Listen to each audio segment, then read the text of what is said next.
여러분 안녕하십니까, 김영삼입니다.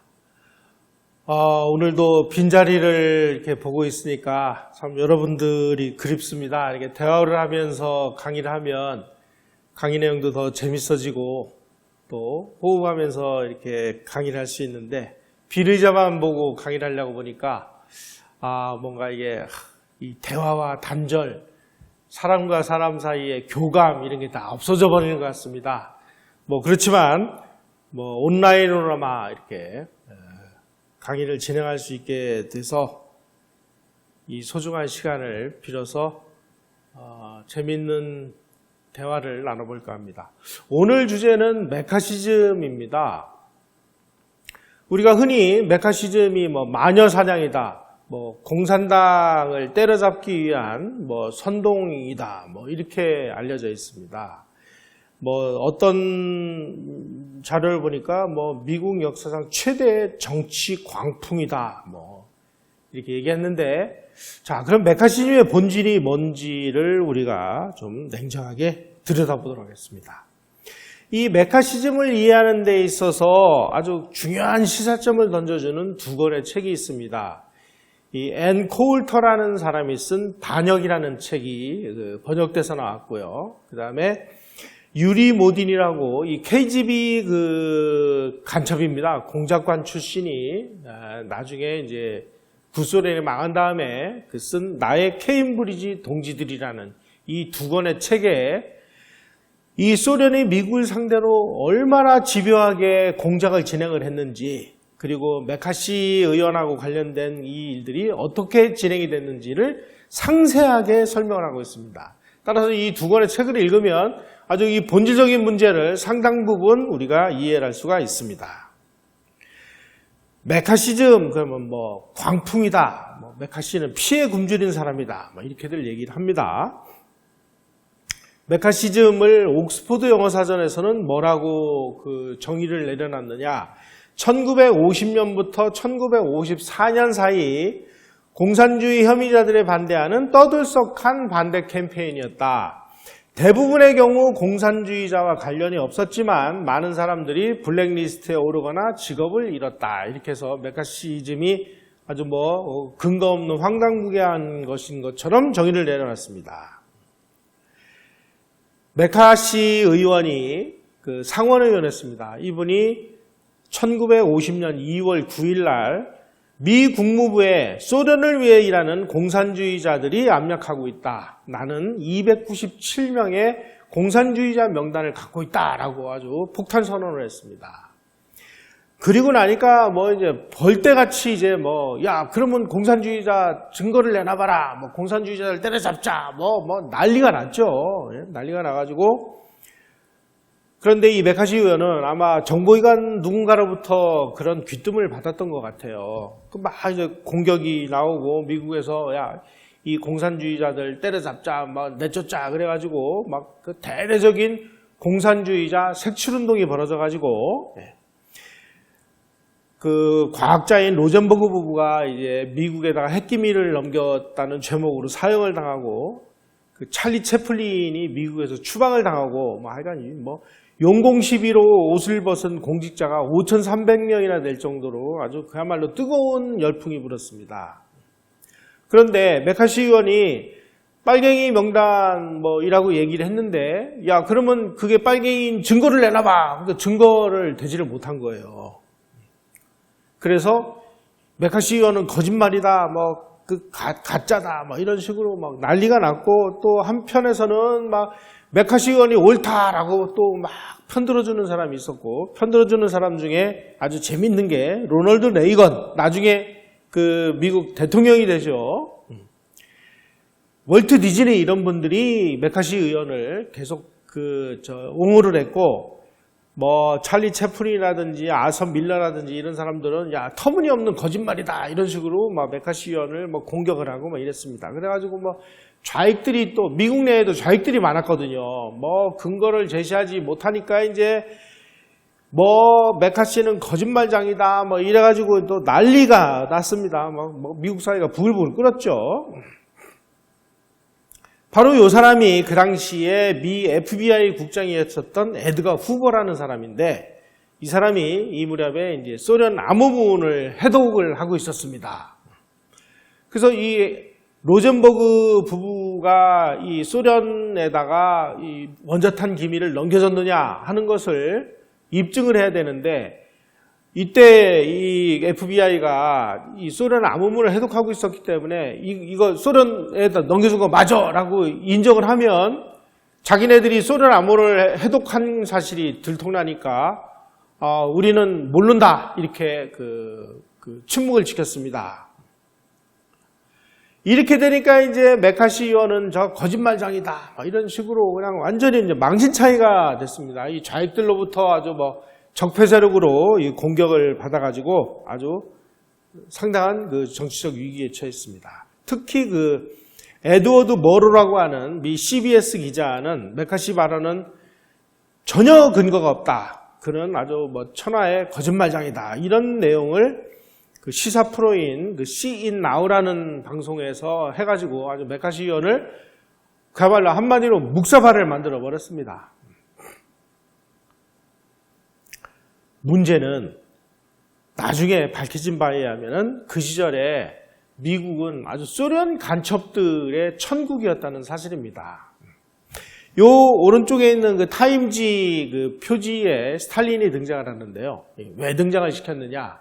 그 당시에 이 나치 독일이 제2차 세계대전을 일으키고, 그 다음에 일본하고 이탈리아가 추축국을 형성을 하니까 미국이 2차 세계대전에 참전을 하는 과정에서 이 나치 독일이라는 이 악당을 물리치기 위해서 소련하고 손을 잡은 거예요. 말하자면 이제 동맹국이 된 겁니다. 그러니까 자본주의 종주국 미국하고 공산주의 종주국 소련이 한편이 된 거예요. 나치 독일을 전쟁을 하기 위해서.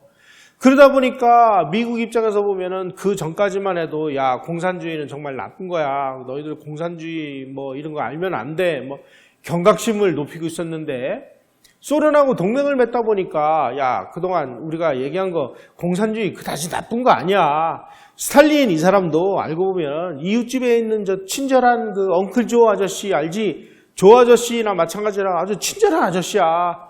너무 겁먹을 필요 없어. 뭐 이런 식으로 공산주의에 대한 유화 정책을 이제 미친 듯이 펼친 것입니다. 그래가지고 미국 정부가 돈을 대가지고 공산주의는 나쁜 것이 아니다라고 캠페인을 하는 일까지 벌어졌어요. 그래서 이른바 이 시기가 미국판 햇볕 정책이 판을 쳤던 시기다 이렇게까지 얘기를 합니다. 이렇게 이 공산주의에 대한 경각심이 낮아진 틈을 이용을 해서 이 소련 공산당들이 대대적으로 이 공작을 진행해가지고 많은 사람들이 공산주의에 포섭이 돼가지고 소련을 위해서 일하는 그런 간첩 행위를 서슴지 않게 됐습니다.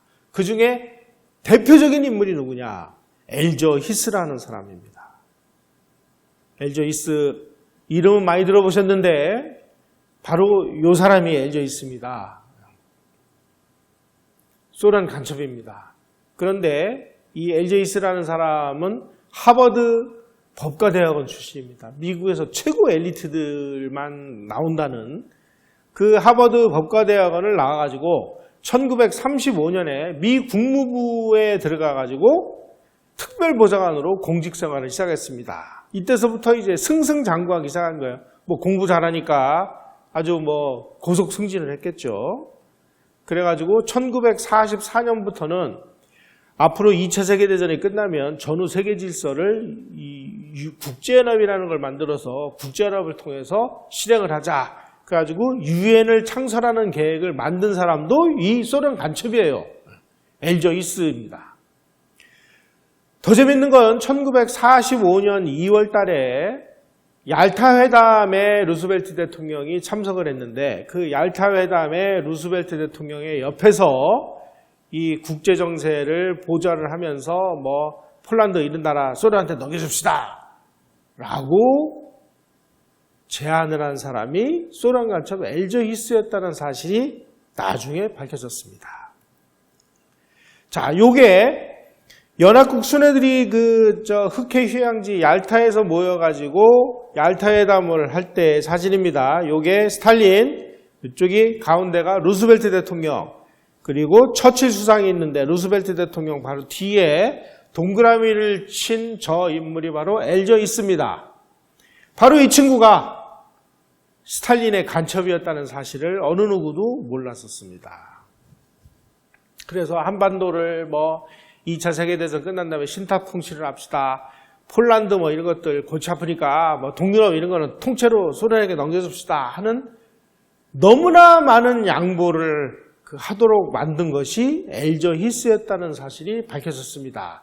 나중에 미국이 몇십 년 후에 밝혀낸 베노나 문서라는 것에 의하면은 이 얄타 회담이 끝난 다음에 엘저 히스가 감쪽같이 사라져가지고 어디를 갔었는데 나중에 알고 보니까 그게 알레스라는 가명을 쓴 엘저 히스가 비밀리에 소련을 방문하고 온 사실이 나중에 밝혀지기도 했습니다. 한마디로 얘기하면은 그야말로 아주 고급 소련 간첩이었죠. 트루먼 정부에서는 아주 더승승장구해서 국무부의 정책국장이 돼가지고 아까 말씀드린 유엔 창설을 주관하는 그런 역할을 했고요. 또 유엔 헌장을 기초한 샌프란시스코 회의의 사무총장을 맡았습니다. 그래서 오늘날 유엔 탄생의 주역이 소련 간첩이라는 사실을 여러분들 기억하시기 바랍니다. 그리고 국제평화를 위한 카네기 재단의 총재까지 역임을 했던 그야말로 미국에서 무시할 수 없는 권위를 가지고 있는 사람이었습니다. 이 사람이 소련 간첩 혐의로 이제 수사를 받으니까 1946년에 국무부의 공고를 받아서 이제 행정부에서 사직을 했는데 엘저 히스가 바로 소련의 간첩이라는 그런 정보를 제공한 사람이 등장을 했습니다. 바로 요 휘테커 챔버스라는 사람입니다. 이 사람은 콜롬비아 대학교를 다닐 때 공산주의 서클에 가입을 해가지고 미국에서도 공산당이 있었습니다. 미국 공산당에 가입을 했고 그냥 공산당에 가입만 한 게 아니고 1933년에 모스크바로 가서 모스크바에서 아주 고위 첩보원 훈련까지 받고 온 아주 거물 간첩이었습니다. 그런데 자기는 그야말로 공산주의를 믿고 사상적인 조국이 소련이라고 믿었는데 1939년에 소련이 나치독이라고 불가침 협정을 맺은 다음에 폴란드를 두나가다가 쳐들어가가지고 폴란드를 분할해서 둘이 찢어먹었습니다. 이 모습을 보고 야 이게 공산주의가 이게 말이 아니구나 이런 거짓말쟁이 같으라고 이때 이 소련과 나치 독일이 폴란드를 찢어먹는 걸 보고 충격을 받아가지고 공산주의의 한멸을 느껴가지고 전향을 했습니다. 양심적인 인물이죠. 그래서 이 휘테커 챔버스가 국무부 차관을 지내는 아돌프 벌이라는 사람하고 그래도 친분이 있어가지고 이 사람에게 나도 소련 간첩이었는데 내가 알고 있는 미 행정부에서 지금 암약하고 있는 고위층 중에 소련 간첩이 24명 있는데 24명 명단을 미 국무부 차관에게 제공을 했습니다. 바로 이 챔버스가 제공한 그 간첩 24명 명단 안에 엘저 히스를 비롯해서 그의 동생 도널드 히스가 포함이 돼 있었습니다.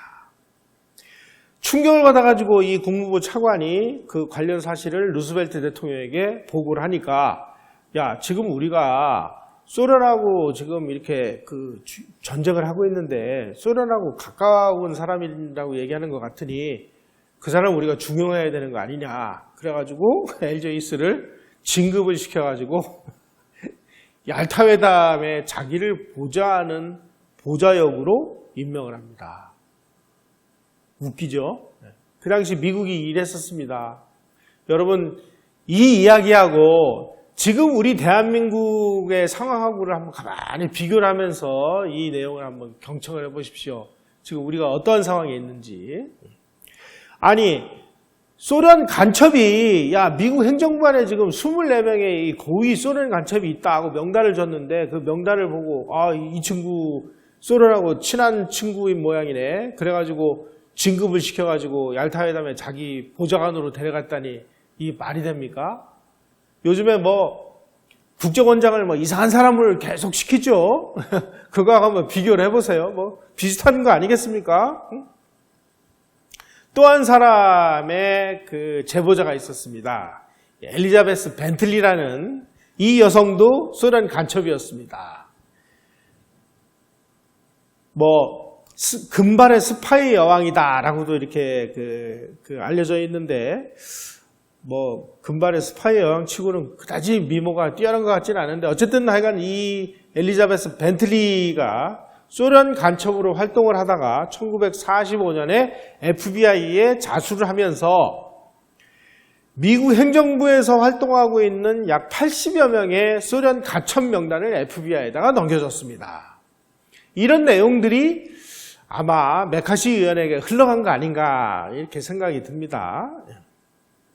이렇게 되니까 휘테커 챔버스도 그렇고 엘리자베스 벤틀리도 그렇고 이 좌파들이 이 변절자야 그러면서 미친 듯이 공격을 하고 이 사람들이 간첩인 증거를 내라 하고 물고 뜯고 그래가지고 아주 애를 많이 먹었다고 그래요. 그래서 이 엘리자베스 벤틀리가 소련 간첩이라고 한 증언에 대해서는 신경질적인 노천에 공상이니 뭐니 온갖 그야말로 마타도가 시작이 됐습니다. 더 충격적인 일이 벌어졌습니다. 캐나다에서 캐나다 주재 소련 대사관에서 근무를 하던 이고르 쿠젠코라는 그 사람이 극비 문서를 빼돌려가지고 캐나다로 망명을 했습니다. 1945년에. 그래가지고 복면을 쓰고 있죠. 저 복면을 쓰고 있는 사람이 이고르 쿠젠코인데 이 사람이 자기의 신분이 드러날까봐 복면을 쓰고 언론하고 인터뷰를 하는 그런 사진입니다. 원래 사진은 오른쪽에 있는 이런 사진인데 이 이고르 쿠젠코가 캐나다 정부로 망명을 하면서 캐나다의 고위층에 암약하고 있는 22명의 소련 간첩 명단을 넘겨줘가지고 이 캐나다의 방첩기관이 이 사람들을 다 체포를 했습니다. 그리고 이 이고르 쿠젠코가 미 고위층에서 활약하는 소련 간첩 명단도 넘겨줬습니다. 캐나다 정부가 이 내용을 너무 충격적이니까 미국 정부에다가 제공을 했어요. 이러니 엘리자베스 벤틀리, 그 다음에 챔버스, 이고르 쿠젠코 이런 사람들이 지금 미 행정부 안에 이런 간첩들이 있다 명단들이 오니까 난리가 난 거죠. 이 무렵에 한번 생각을 해보십시오. 지금 미국이 그야말로 정말 수천억을 들여가지고 원자폭탄을 만들어서 미국만이 원자폭탄을 가지고 있었는데 이 원자폭탄 관련 기술이 로젠버그라는 간첩에 의해서 통째로 빠져나가가지고 소련이 원자폭탄을 만들어가지고 소련도 원자폭탄을 가지게 됐습니다.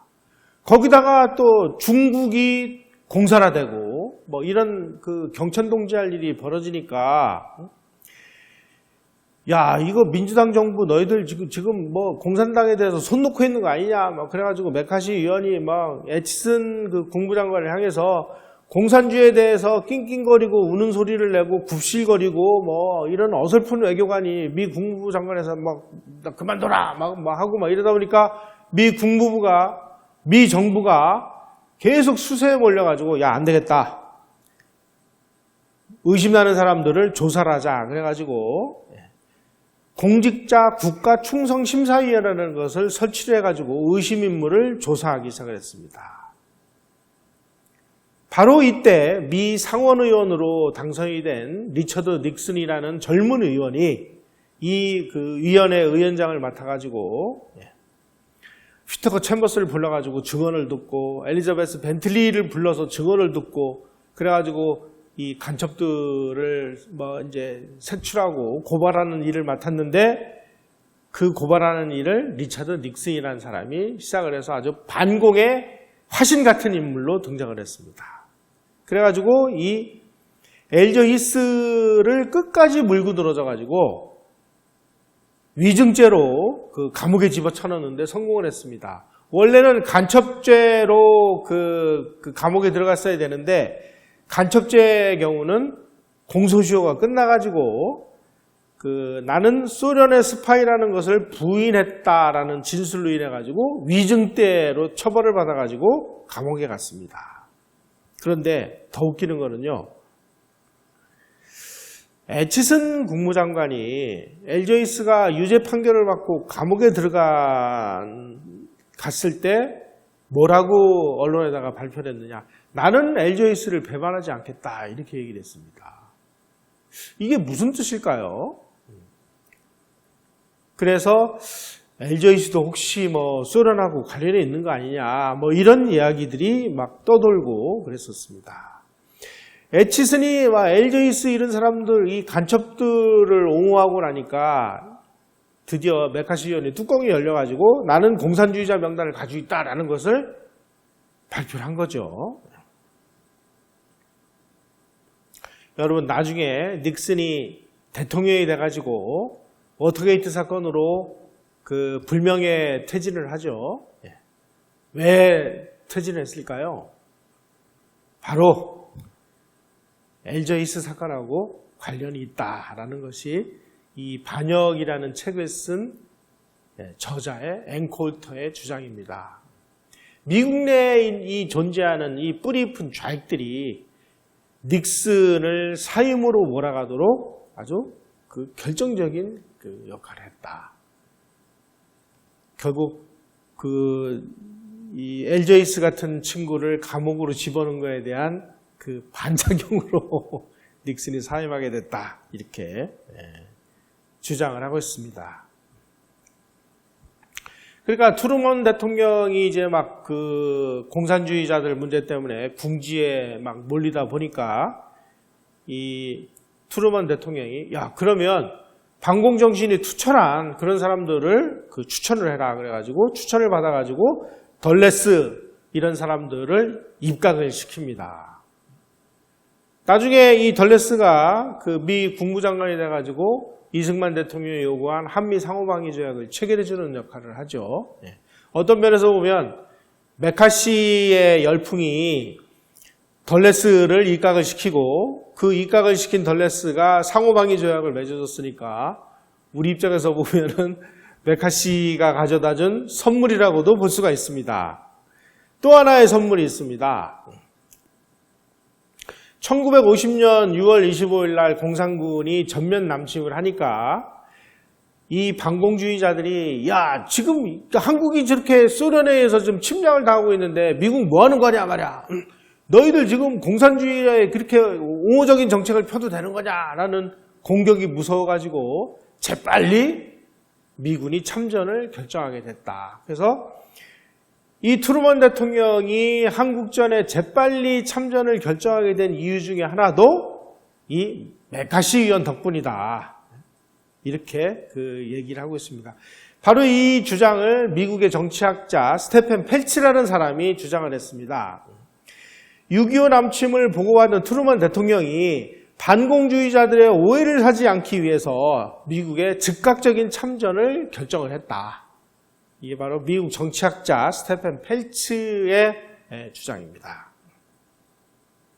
자, 이 무렵에 미국은 그 소련의 암호문서를 해독하기 위해서 아주 뭐 골머리를 싸매고 있었습니다. 그게 이제 베로나 프로젝트라는 건데요. 제2차 세계대전이 시작이 되다 보니까 지금 이제 뭐 미국에도 많은 간첩들이 와 있을 거를 예상을 해가지고 미 육군 특수부대장인 카터 클라크 대령이라는 사람이 1943년에 베로나 프로젝트라는 것을 시작을 합니다. 이게 소련 암호문서 해독 작전입니다. 그래서 호주의 그 오지의 그 마을에다가 아주 대형 통신소를 설립을 해가지고 뭐 태평양, 대서양을 넘나드는 모든 그 이 전파, 유선 전화 뭐 이런 것들을 전부 도청 감청을 해가지고 전부 이게 소련 암호로 돼 있기 때문에 도청 감청을 했는데 도대체 무슨 내용인지를 알 수가 없었던 거예요. 그래가지고 이제 소련 암호 문서를 이제 해독하기 위해서 많은 노력을 했는데 실마리가 안 잡히고 있던 차에 핀란드군이 아주 정말 큰 도움을 줍니다. 핀란드는 2차 세계대전 때 정말 웃기는 나라입니다. 이게 그 소련하고 그 핀란드가 붙어 있어요. 그래가지고 소련하고 이게 원수지간인데 그래서 자기네들은 소련이 미워가지고 처음에는 독일 편을 들었습니다. 그러다 보니까 독일 편을 들으니까 이제 소련이 핀란드를 쳐들어갔을 거 아니에요. 그러다가 페트사모라는 곳에서 핀란드군이 소련군에게 아주 승리를 거둡니다. 그래가지고 이 소련군이 이제 핀란드군한테 아주 당해가지고 막 암호문서를 태우고 있는데 거기를 덮쳐가지고 불에 타다 남은 암호문서를 이제 획득을 한 거예요. 이걸 가지고 있다가 나중에 가만히 보니까 독일이 이제 점점 더 그 어려운 지경으로 가고 있으니까 핀란드가 독일 편을 들었으니까 이제 국제사회에서 왕따를 당할 우려가 있잖아요. 그러니까 재빨리 미국하고 접근을 해서 우리는 사실은 독일이 좋아서 우리가 독일 편을 들은 게 아니라 소련이 미워서 그런 거다. 그런데 우리가 미국에게 큰 선물 하나 줄 테니까 우리가 독일 쪽으로 참전했던 거는 좀 눈 감아다오. 이렇게 해가지고 이 불에 타다 남은 암호 문서 쪼가리를 미국에가 넘겨줍니다. 미국이 바로 이 자료를 바탕으로 인해서 소련의 암호 문서를 해독하는 데 성공한 것이 1948년입니다. 그래서 이제 막 호주로 막 전 세계로 왔다 갔다 하는 그런 모든 감청 도청 문서를 이제 해독을 하면서 보니까 미국에서 소련으로 뭉태기로 지금 그 고급 정보들이 빠져나가고 있는 그 루트가 영국에서 미국으로 파견된 이 MI6 요원들이라는 사실이 밝혀졌습니다. 그 유명한 그 영국의 케임브리지 간첩 5인방 중에 핵심 인물인 킴 필비라는 친구가 이 친구입니다.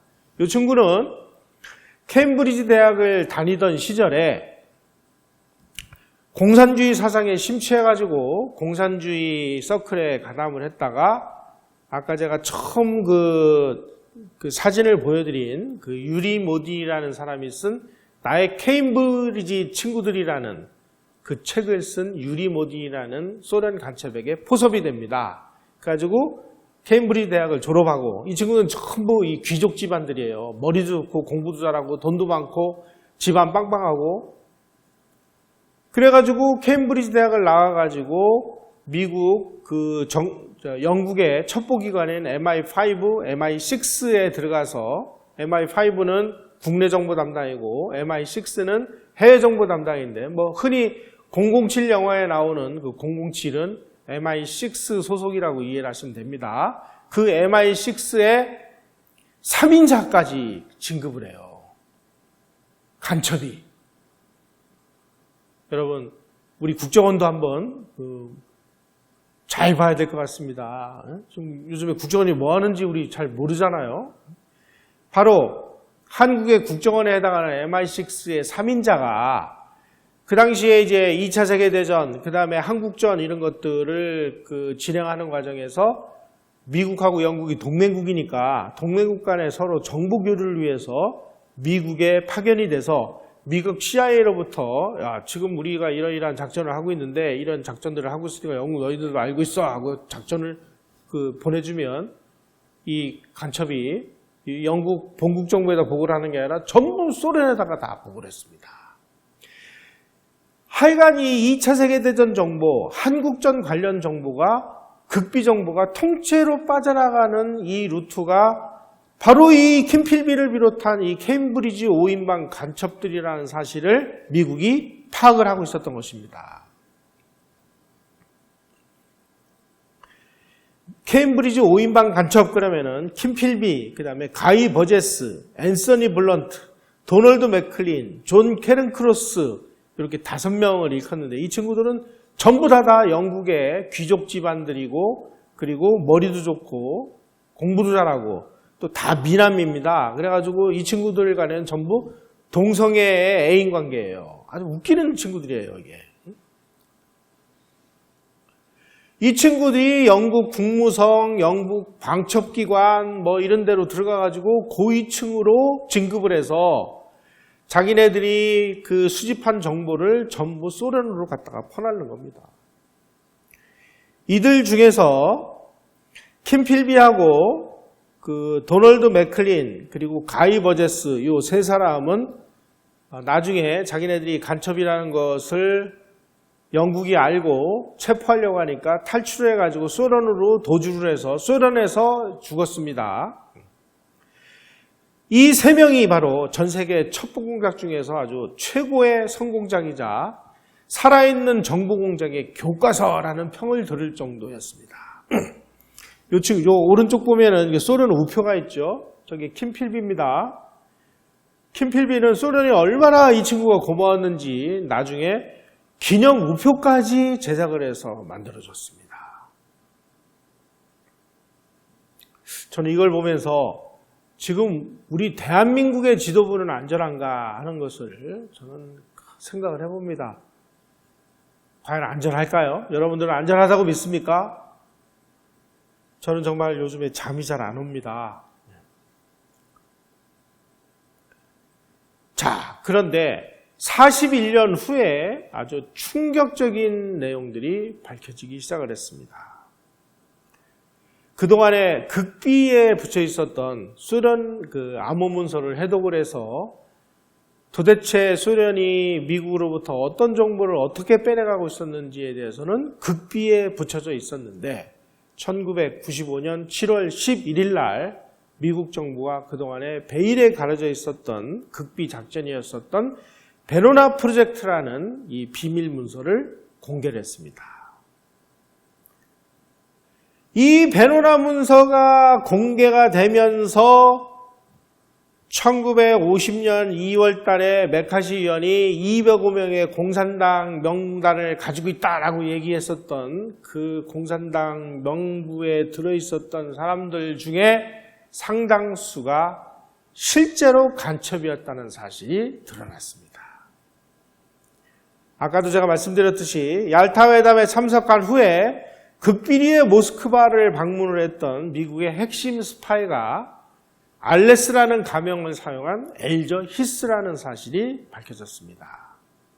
이 베로나 프로젝트의 문서가 공개되기 전까지 엘저 히스는 나는 원래 진보적인 양심가인데 이 메카시 같은 미추광이한테 물려가지고 나는 정말 내 인생을 망쳤다. 나는 진보적인 운동가다. 뭐 이런 식으로 강연하고 떠들고 다니면서 잘 먹고 잘 살았습니다. 나중에 알고 보니까 엘저 히스가 실제 간첩이라는 사실이 1995년에 가서야 밝혀졌습니다. 그러니까 1950년에 이 내용이 처음 공개가 됐는데 무려 45년 동안 엘저 히스는 잘 먹고 잘 살았죠. 이 사람들이 로젠버그 부부인데 로젠버그 부부도 소련으로 핵기밀을 통째로 넘긴 사실이 그대로 드러났습니다. 그 이전까지는 이 사람들 미국이 간첩죄를 뒤집어 씌워가지고 억지로 처형한 거 아니냐 이렇게 난리가 났었는데 그리고 참 생각을 해보세요. 미국에서는 참 재밌는 나라입니다. 사람을 죽이지 않는 한은 다른 일로 인해서 사형을 집행하지는 않습니다. 그런데 미국이 얼마나 충격을 받았는지 로젠버그는 이 원자탄 기밀을 소련에 넘긴 간첩죄 제목으로 전기의자로 처형을 해버렸어요. 그러니까 또 이 좌익들이 로젠버그는 무죄다 하고 떠들어대고 그랬는데 나중에 베로나 문서에 의하면 이 친구도 간첩했다는 사실이 적나라하게 드러났습니다. 로젠버그는 과학자인데 공산주의자가 됐습니다. 그래가지고 육군통신대에 근무하면서 자기가 취득한 군사 기밀을 이 부인 에셀 로젠버그도 간첩이었습니다. 그래서 에셀 로젠버그를 통해 가지고 소련으로 넘겼고 또 이 부인의 그 가족 중에 한 사람이었던 데이비드 그린글래스라는 사람이 로스 알라모스에서 그 소위 말하는 맨하탄 프로젝트에 참여하고 있었는데, 이 사람을 통해서 원자탄 개발 계획에 대한 모든 그 문서를 훔쳤습니다. 빼냈습니다. 그래가지고 이 그린글래스에게 제공받은 원자탄 관련 정보를 소련에 넘겨주다가 체포된 것입니다. 나중에 알고 보니까요, 이 베노나 프로젝트에 의하면 로젠버그의 암호명이 진보주의자였다. 그래서 소련 간첩이라는 사실이 밝혀졌습니다. 참고로 소련은 1949년도에 49년 8월에 원자폭탄을 개발을 했는데요. 미국은 1945년에 개발을 했고, 불과 로젠버그 덕분에 4년 후에 미국의 그 기술을 통째로 훔쳐내가지고 소련이 원자폭탄을 가지게 됨으로써 공포의 균형을 맞추게 됐습니다. 소련이 그 원자탄을 만들 때 이 원자탄의 원료가 되는 우라늄을 어디서 제공을 했느냐? 북한이 제공을 했습니다. 북한에서 아주 양질의 우라늄이 많이 생산이 됐거든요. 그래서 북한은 소련에다가 우라늄을 제공하는 조건으로 그 당시에 미국이 만든 T-34 전차, 그 다음에 항공기, 폭격기, 자주포 이런 것들을 받아가지고 6.25 남침을 시작했다는 사실을 우리는 잊지 말아야 되겠습니다. 또 진보적인 저널리스트로 아주 명성을 날렸던 I.F. 스톤이라는 사람도 소련을 위해서 일했던 사람이라는 사실이 밝혀졌습니다. 이 사람이 저널리스트로서 그 비사 한국전쟁이라는 책을 썼는데요. 이 내용은 뭐냐? 한국전이 미국의 음모에 의해서 미국이 북한을 먼저 침략을 했다라고 그 기술을 했는데, 나중에 알고 보면 이게 다 소련의 지령을 받아서 쓴 내용이라는 사실이 밝혀졌습니다. 이런 사람이 미국 내에서 진보적인 저널리스트라고 아주 추앙을 받고 아주 행복하게 잘 살았죠. 더 충격적인 인물이 있습니다. 해리 덱스터 파이트라고 하는 미 재무부 차관입니다. 이 사람이 나중에는 그 IMF 총재까지 역임을 했는데 미 재무부 차관이 소련 간첩이었습니다. 타임즈 카바 스토리도 등장합니다. 이 파이트는 자기가 미 재무부 차관이 되자마자 11명의 소련 간첩을 재무부의 고위 관료로 채용을 해가지고 소련에게 유리한 정책을 미친 듯이 펼쳤습니다. 어떤 식으로 했느냐? 이 동료 간첩인 프랭크 코우, 솔로몬 애들러 이런 사람들하고 같이 미국이 자유중국에다가 차관을 유리한 조건으로 주려고 했는데 그 차관을 폐기를 하고 소련에다가 100억 달러의 차관을 아주 유리한 조건으로 제공을 하는 이런 짓을 벌였습니다. 그런데 FBI가 이 화이트 이 친구가 이게 소련 간첩이다. 그러니까 조심해야 된다.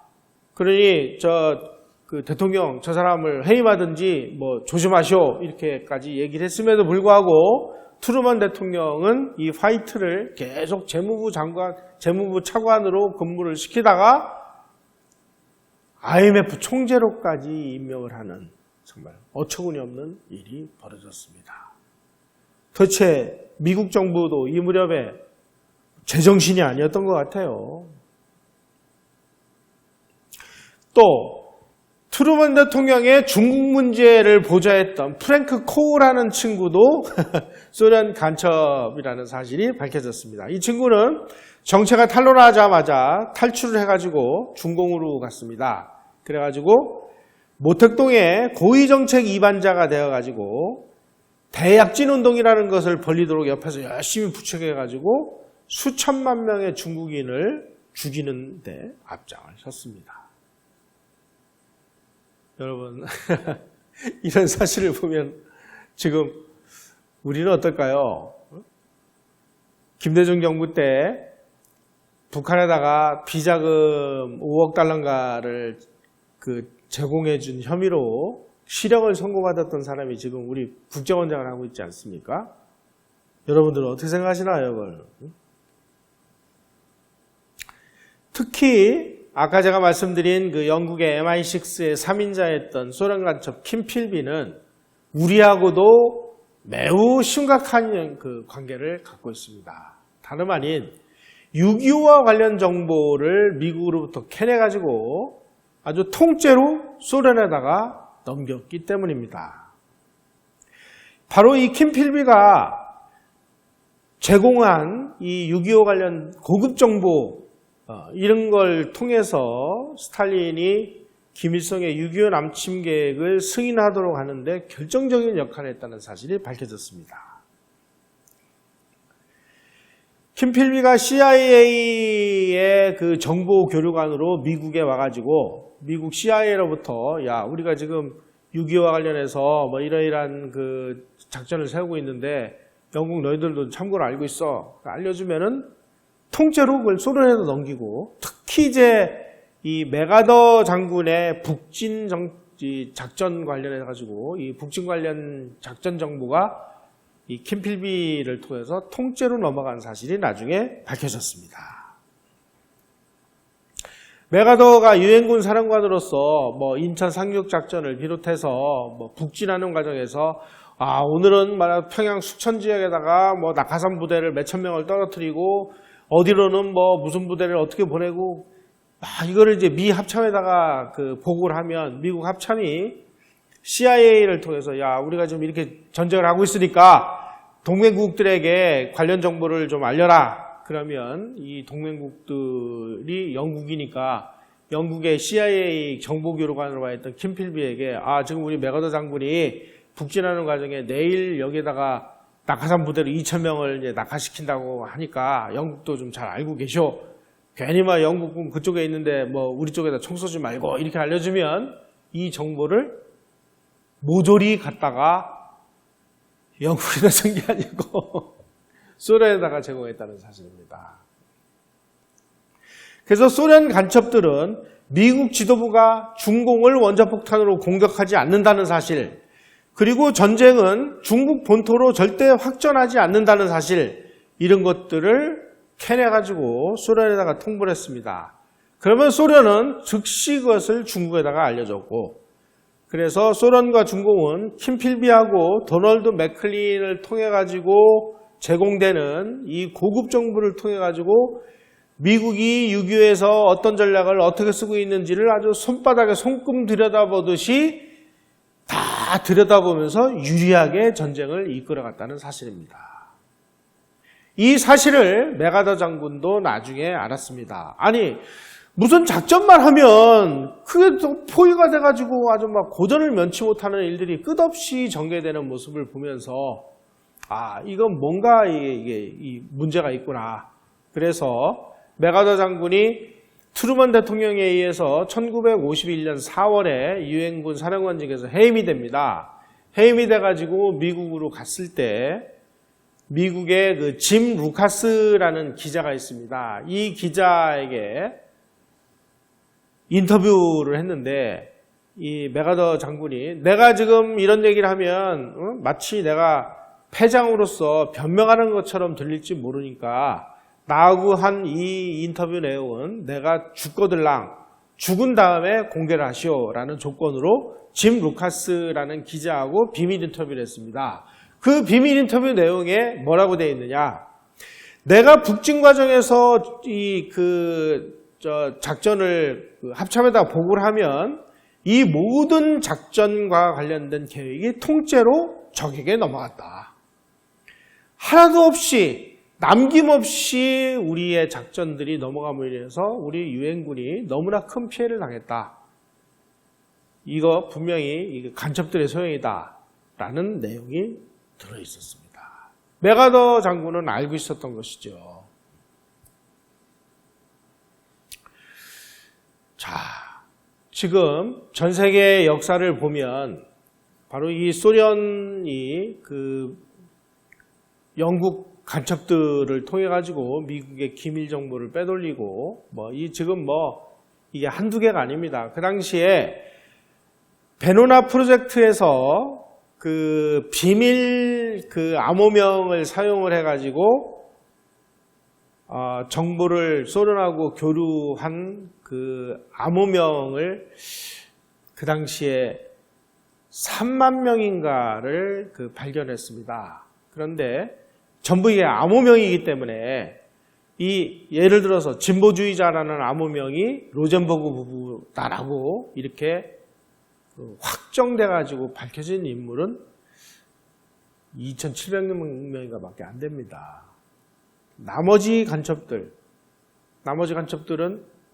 누가 누군지 모르니까 암호명만 있고 뭐 어떤 내용들인지는 파악을 했습니다만은 이게 누군지 이거는 베일에 쌓여서 지금까지 비밀에 붙여져 있습니다. 아마 지금도 미국 어딘가에 이런 간첩의 후예들이 득실거리지 말라는 보장이 없는 것이 작금의 상황입니다. 여러분, 미국에서 월남전이 진행이 될 때 그 아주 일사불란하게 반전운동이 벌어진 사실, 이거 어떻게 보십니까? 자연 발생적이라고 보시나요?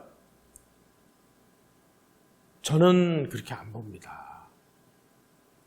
한국에서 이렇게 일사불란하게 뭔가가 움직이는 이런 모습을 보면서 많은 사람들이 야, 이 대한민국 어딘가에 뭔가 그 공작을 지휘하는 지하의 지도부가 있는 거 아니냐라고 추측만 할 뿐이지 확실하게 밝혀진 것은 없습니다.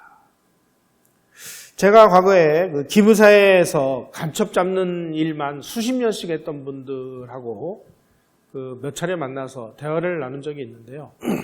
자기네들이 통일혁명당, 인민혁명당 이런 사건들을 수사할 때 자기네들을 까내는 그래도 뭐 그 일망타진했다고 생각을 했는데 지금 와서 생각을 해보니까 그 당시에 수사선상에서도 오르지 않았던 뭔가의 비밀 조직이 존재했던 게 아닐까 이렇게 자기네들은 추측을 한다고 합니다. 그런 것들이 특정한 사건만 벌어지면 한국이 들썩들썩하면서 아주 뭐 광화문으로 몰려나오고 할 때 이 조직력이라든지 자금동원력이라든지 이런 걸 보면 소름이 끼치도록 무섭습니다. 과거에 동서독이 나눠져 있을 때 서독 수상의 비서실장이 그 귄터 귀염이라는 그 간첩이 체포된 적이 있었습니다. 지금도 북한은 대한민국의 지도부에 지금 어떤 일을 벌이고 있는지 우리는 알지 못합니다. 그런 일을 하라고 만드는 세금을 들여서 만드는 부서가 국정원이고 경찰의 대공부서고 검찰의 공안부서인데 지금 김영삼 정부 이래로 공안부, 경찰, 대공부서, 국정원 이런 것들은 지금 뭐 형체도 없이 지금 다 깨 부서져 버리고 말았습니다. 자, 오늘 주제인 메카시즘으로 한번 다시 돌아가 보도록 하겠습니다. 틈만 나면 좌파들은 뭐 공안정국 조성과 메카시즘 마녀사냥 뭐 이런 많이 봤습니다. 요즘에 이런 얘기 안 합니다. 왜냐하면 베노나 프로젝트가 공개가 되면서 메카시 의원이 주장을 했던 그런 공산주의자 중에 상당수가 실제 소련 간첩이었다는 사실이 밝혀졌기 때문입니다. 그럼에도 불구하고 우리는 아직도 메카시즘은 나쁜 것, 소위 말하는 좌익들 때려잡기 위한 반공주의자들의 마녀사냥 이런 식의 이 고정된 관념이 머릿속에서 지워지지 않고 있습니다. 어떤 교수는 이런 얘기도 해요. 메카시즘의 논리 그것이 최후의 카드인데요. 우리나라 우익은 민족주의가 없습니다. 왜냐하면 일제시대에 전부 친일파로서 투항을 했던 매국노들이니까 이 사람들의 유일한 논리는 반공이에요. 반공으로서 아직까지 정당화했거든. 반공할 것이 없으면 영공분자를 만들어내는 거예요. 반공 하나밖에 없어요. 유일한 생명선이 반공밖에 없어요. 그런데 그것도 가짜 반공이지. 그런 반공주의자들이 만들어낸 환상이 가짜가 메카시즘이다. 이렇게 공격들을 하고 있습니다. 네, 이런 것들을 보면. 자, 오늘 제가 말씀드린 메카시즘 이야기와 이런 주장들하고를 한번 비교해 보십시오. 어느 쪽이 올바른 이야기인지. 여러분, 이제 메카시 의원, 메카시즘 이런 거에 대해서 우리는 무죄를 선언할 때가 왔습니다. 그럼에도 불구하고 우리는 아직도 메카시즘이 무슨 죄 없는 좌익들을 때려잡기 위한 마녀 사냥이라는 식으로 머릿속에 이 잔상이 남아 있습니다. 우리 공부를 다시 해서 무엇이 사실인지, 무엇이 진실인지를 이런 기회를 통해 가지고 바로잡는 그런 기회로 삼아주실 것을 당부드리면서 오늘 강의를 이것으로 마치겠습니다. 여러분 고맙습니다.